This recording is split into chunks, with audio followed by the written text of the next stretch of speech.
This program is brought to you by Agio.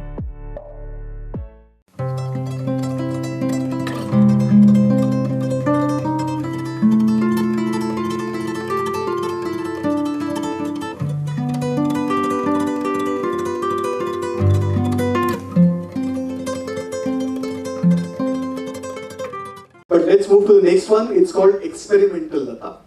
Yeah, where she has done something different, something unique. Experimental के बाद एक और छोटा सा quiz. The first song of this medley that's going to take place, you will hear Ustad Ali Akbar Khan playing the sarod with Lata Mangeshkar. Yes, I mean her voice. Like if you hear Main Piya Teri from Basant Bahar, you will see Panna Lal Ghosh's flute and Lata Mangeshkar. Same way this song which we will play. Okay, that's it, Lataji's voice. And this has a tribute to Shiv Kumar Sharma ji, Pandit Shiv Kumar Sharma ji. So we saw some very interesting collaborations there and experiments as well which Lata did. Doc, you want to tell us about what was special about Aa Ab Laut Chale, the song that we heard? It may not necessarily have been in the clip that we heard, but there's something very interesting. I think this is the song where she manages to reach the highest sustained note in any of her songs, but that's just my observation. She might have reached similar heights or maybe even higher, but not sustained the way it is in this song. Maybe just briefly. So, but I don't know if... Can I add something? Of course. So, this song was recorded famous. And supposedly one of the most historic Famous being famous studios, by the way. Yeah. So historic recording, as Shankar Jay Kishan had record number of orchestra to play, the number of people to play in this particular song. So it was to that extent. There were 5 rooms. All of them were full, and the musicians were even sitting on the doors and even on the places where the audience used to sit. So. But then it is a Mukesh song. Still, Lata emerges as the star. Why? Pula Deshpande has again written a beautiful analogy. Those 1,000 violins that plays, that there's a huge grand orchestra that plays in this particular song to build an ambience. That is like your clouds, thousands of clouds. And Lata's alap emerges as a thunder strike, that electric strike from that. So that's a beautiful analogy for this particular song, and when you review it and when you check back it again, you will realize that this is what Lata can bring to a particular song, that this value without singing the song. One thing about that song with Saigal, which was, I think, she had sung Main Kya Janu to pay a tribute to Saigal in Shraddhanjali, that album of hers in the early 90s. That entire set of songs in the 2 albums of Shraddhanjali, Volume 1 and Volume 2, actually reveals the kind of thought process that she had about immortalizing playback singing and playback singers of the past. I mean, let me assure you, before her singing those songs of Parul Ghosh and Zorabai Ambaniwali, very few people knew about these singers. Pankaj Malik, Tere Mandir Ka Wo Deepak Jal Raha, or Ye Raate Ye Mausam of Pankaj Malik. I really came to know of this song after Lataji's renditions in Shraddhanjali. So she always used to have this in her, even her royalty-based stand that she took in the early 60s, that singers must get royalty. So many people are benefiting from that stand that she had taken at that point of time. This is one more example of how her thought process. You just want to elaborate on that? What exactly was it? The royalty. Yes. So basically, yeah, please. So before royalty, I would like to again highlight another song which was in this medley, which was a rare gem, and it was, Lata considers that as one of the toughest songs of her life. There was a song which most of you might not have heard. There was a slow Hindi poetry kind of song, Sang Mere Aao Priyatam. That is a Barse Ghan Sari Rain. That's a Raghuveer Sahib poem from a film called Tarang. Tarang was made by Kumar Shahani, who is specially known for that musical. He himself has made documentaries on Drupad and all, Khayal, I think. So he, and the music director here is Manraj Bhatia. This is the only song Lata Mangeshkar never stays back to hear what she has recorded.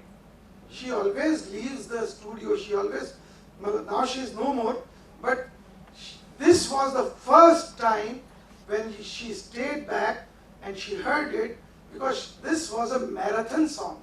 This song is so intrinsic. If there's, I believe a lot of people know what kind of composer Vanraj Bhatia was. So this is another recommendation from this program, that if you can explore these kinds of songs of Lata Mangeshkar, you would definitely be enlightened more than entertained. So that is an important, but since we were discussing about the royalty aspect, so this is again one of the very, very important contributions of Lata Mangeshkar, how she fought for the rights of singers. So at that time, this was in sometime in 60s, early 60s. So singers didn't used to get royalty, only producers and the recording companies. So there was a campaign in the industry which Lata led, and somehow Rafi Saab was not in favor of that particular taking that royalty. He says कि हमने गा लिया, हमें पैसे मिल गए, हमारा काम हो गया, आगे क्या करना हमें उसका, हमारा काम हो गया, प्रोजेक्ट था खत्म, हमने गाया खत्म हो गया. But Lata knew that she had that vision. Nowadays, when you see everybody is behind royalty, why YouTube is so popular? Because everything else has a shelf life, but content is forever. Content, if you create content, it is forever. If it stays, even an obscure film, even an obscure actor, you get to recognize even 60 years later or 100 years later, because cinema documents that, or film music documents that part of music, which is not documented in other fields. So Lata understands that importance of royalty, and unfortunately our rules were like that, that singers could not even sing their own songs in the functions, in the live events, without taking the permission or without paying for that prior to 2012. Only in 2012 they have introduced a right for the performer. There is a performer right. So they can now perform their own.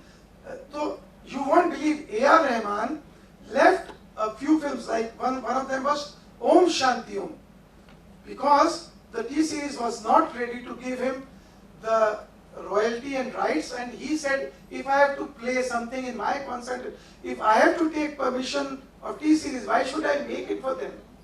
So that was the stand. So in the earlier era, artists didn't take that stand, but Lata Mangeshkar took. In fact, Rafi and Lata, they didn't work together for a few years just for this, because there was some miscommunication regarding this.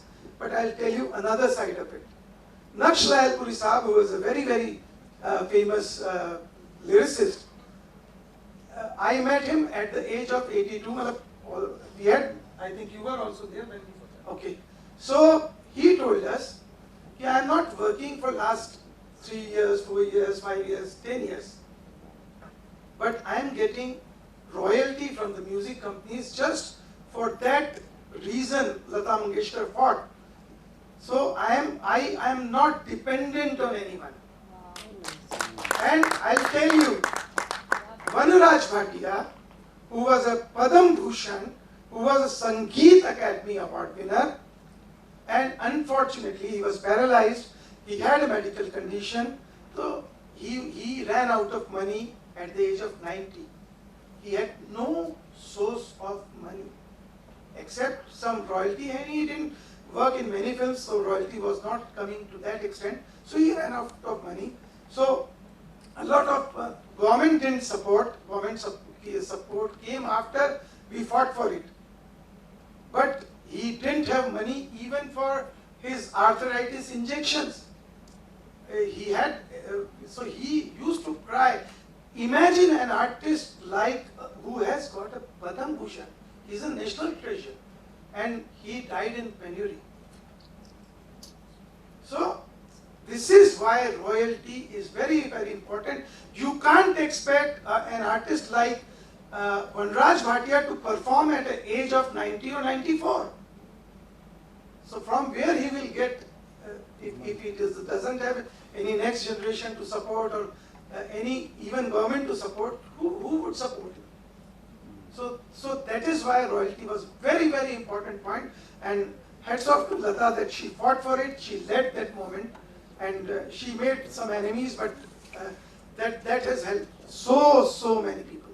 Yes, indeed. And speaking of royalties, I had this conversation with Hari Prasad Chaurasia once when he had come to Goa, and when I told him that we want to do an interview on behalf of All India Radio, so his eyes lit up. This is All India Radio. So then he told me that when they were not so famous, when he was not the Hari Prasad Chaurasia that we know of him now, he used to get money from only one source, largely, and that was royalty from All India Radio, because his music was played on All India Radio, and at the end of every month, All India Radio would send him a check of whatever 100 rupees, 150, which was a princely sum back then, in his early days. So many of them, in fact, Pandit Shiv Kumar Sharma also said the same thing. All these people, so they are all indebted to All India Radio for playing their music and hence earning royalty through it.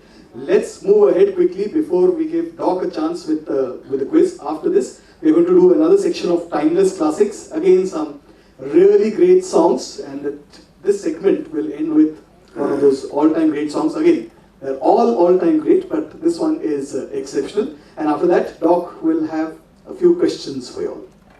So that song from Prudent that Pawan referred to by Vanraj Bhatia, there's an interview of Vanraj Bhatia on TV, and he's elderly by the time at the time of the interview, and he takes a lot of pride in saying that I am a composer who did not care about superstar names. I gave chance to Priti Sagar, this, that. But when this song reference comes, says what a singer Lataji is. It's good to hear that actually. Nice, some great songs there. You just to think about it, that Salil Chaudhary didn't even get a Padma Shri. Not even a Padma Shri. If you look at the list of people who get all kinds of awards and recognitions nowadays, it boggles the mind that such a great musician who gave us such great music didn't even get a Padma Shri. The other thing I want to talk about is Silli Hawa Chhu Gayi, which is from a film called Libas, which had a screening about 5 or 6 years ago during IFFI. The film never released, by the way. Not many people. In fact, Gulzar Saab also said that I haven't seen this film. So there was Gulzar Saab sitting very close to the door. There was Vishal Bharadwaj sitting somewhere here. And a bunch of people who flew in from Bombay, Bangalore, God knows where all, just to see that film which was screened right here in this theatre. They had only one screening because IFFI suddenly realized that they had a printer, the director of film festival, they had a print of Libas. And when you give a print to a film festival, the legal binding is that they can play it whenever they want. So suddenly they decided to play it here. And this auditorium was packed. There were people here, there, I don't know where all. It was an absolutely crazy scenario here in this very auditorium when they showed Libas with that song. Repeat that show again, we'll come. I didn't show that movie. The International Film Festival of India. But since we had so much of Gulzar in that, over to Pawan. मेरे ख्याल से if we start talking about such films and such songs, I think the night will not end. And we'll definitely have lots of stories. There are lots of stories related to Libas. There are lots of stories related to Parak. But I believe Archie. Yeah. I will not talk about Libas and Gulzar Saab in front of Pawan. But the two songs that he mentioned from this medley, one was O Sajna Barkha Bahara and Libas. One was early 60s, one was late 80s. The other songs of the medley are all from the 70s and the 70s heroines. If you think of the heroes of our Hindi film music, right from the 40s, late 40s, 50s, you had Talat Saab's voice, which was very popular. Mukesh's voice was popular for heroes. Dilip Kumar, the tragic king, used to use Talat Saab's voice. Subsequently, Mukesh's voice in movies like Yahudi and Madhumati. In the 60s, when the likes of Shammi Kapoor, Manoj Kumar, Biswajit, Joy Mukherjee, it was Mohammad Rafi's voice.